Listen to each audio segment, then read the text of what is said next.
नमस्कार, आप देख रहे हैं यूपी 24 नेटवर्क और मैं हूं आपके साथ निधि।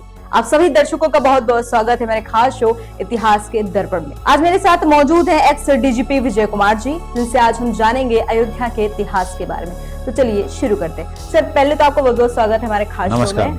तो आज चलिए शुरुआत करते हैं अयोध्या के इतिहास के बारे में। जी जी सर, सबसे पहले मेरा क्वेश्चन यह है कि अयोध्या को किसने बसाया?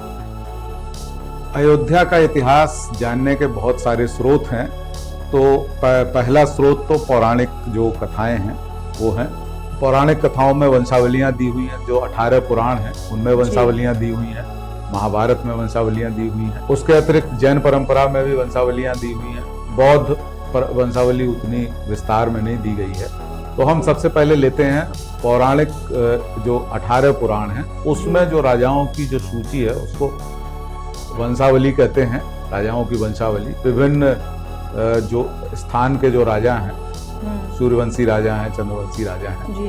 तो जो अयोध्या थी वो इक्ष्वाकु ने बसाई थी। मनु के जो पुत्र थे इक्ष्वाकु, उन्होंने अयोध्या को बसाया सरयू के किनारे, और वही उनके लिए कहा जाता है कि उन्होंने अयोध्या को बसाया। फिर सर, मेरा दूसरा क्वेश्चन ये है कि श्री राम भगवान जब राज किए थे तो उनका बेसिकली किस टाइम से किस टाइम तक राज रहा था अयोध्या में? समय जो पुराणों में जो लिस्ट है उसमें समय तो बहुत सारे उसमें वेरिएशन होते हैं। समय तो हम लोग पुरातत्व से तय करते हैं कि पुरातत्व किस काल के पुरातात्विक अवशेष हैं, उस पर हम लोग बाद में आएंगे। फिलहाल अभी हम लोगों को ये जान लेना चाहिए कि इक्ष्वाकु से 80 पीढ़ी बाद भगवान राम पैदा हुए थे अयोध्या में, और 80 पीढ़ी के बीच में बहुत बड़े बड़े राजा हुए हैं। जैसे इक्ष्वाकु के बाद मांधाता हुए हैं, हरिश्चंद्र हुए हैं, राजा नल के समकालीन ऋतुपर्ण हुए हैं। फिर उसके बाद सगर हुए हैं, सगर के वंश के जो अंशुमान, भगीरथ, ये सब लोग हुए हैं। और उसके बाद फिर रघु, अज, दशरथ, राम, जो राम भगवान राम का जो वंश था वो दिलीप से चालू हुआ। दिलीप, रघु, अज, दशरथ और फिर राम थे, और उसके बाद उनके पुत्र वहां पे बैठे अयोध्या की गद्दी पे जी। सर, फिर उसके बाद मेरा एक आता है, बहुत बढ़िया क्वेश्चन है, श्री राम के पूर्वजों में जो सबसे प्रसिद्ध राजा हुआ करते थे वो कौन थे? मैंने बताया ना कि वो उनके जो वैसे तो जो सूर्यवंश के राजाओं की बहुत लंबी लिस्ट है, लेकिन जो उनके इमीडिएट जो एंसेस्टर हैं, दशरथ थे। दशरथ भी एक बड़े राजा थे। दशरथ से पहले अज थे, रघु थे। रघु को एक प्रतापी राजा कहा जाता था। रघु जो चक्रवर्ती सम्राट थे, और उससे पहले दिलीप हुए, और उससे पहले सगर हुए। सगर, अंशुमान, भगीरथ। तो सगर एक बड़े चक्रवर्ती राजा थे भारत के। तो आप जो मैंने पहले भी नाम लिए, मांधाता हुए हैं, हरिश्चंद्र हुए हैं, सगर हुए हैं, ये बड़े राजा थे जो अयोध्या के चक्रवर्ती राजा थे, और ये प्रसिद्ध राम के प्रसिद्ध एंसेस्टर्स हुए। लेकिन आपको ये ध्यान देना होगा कि ये इक्ष्वाकु से 80 पीढ़ी बाद राम पैदा हुए, उनके बीच में ये सब लोग हुए जो नाम मैं ले रहा हूँ। फिर उसके बाद एक और बहुत इंटरेस्टिंग क्वेश्चन है, महाभारत काल में श्री राम के जो वंशज होते थे उनका क्या महत्व था? जो तब तक अयोध्या का राज्य कमजोर हो गया था, और उस समय जब महाभारत की लड़ाई हुई तो अयोध्या में बृहद्बल राज्य कर रहे थे, और वो कौरवों की तरफ से लड़े थे, और अभिमन्यु ने उनको मारा था युद्ध में।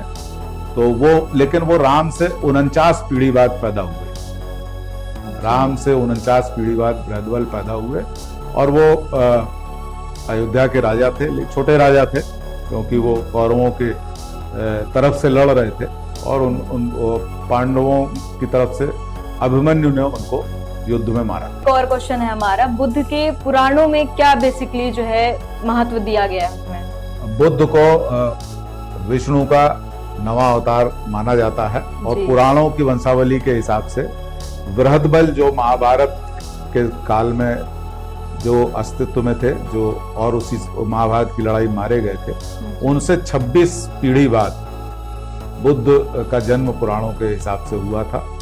तो आप इससे एक टाइम स्केल का अंदाज लगा सकते हैं कि ये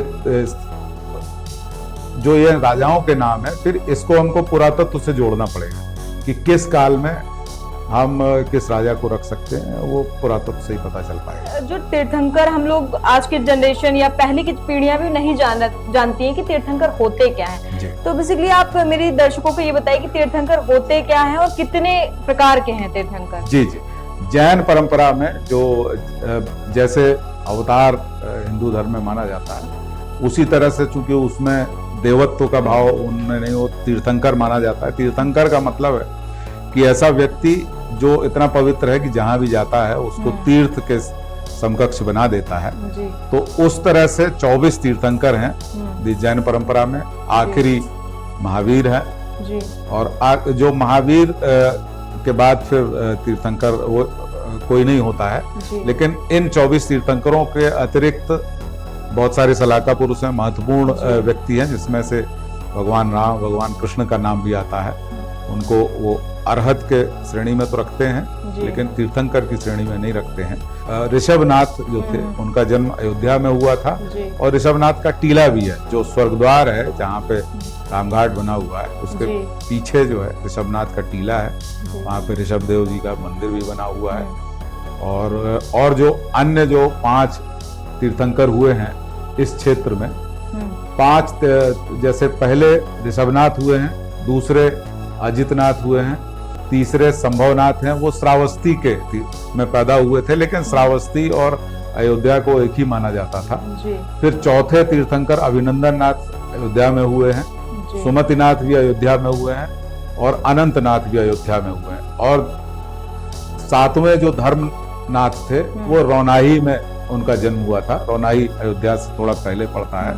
तो इस प्रकार से हम देख सकते हैं कि जितने जैन धर्म के 7 तीर्थंकर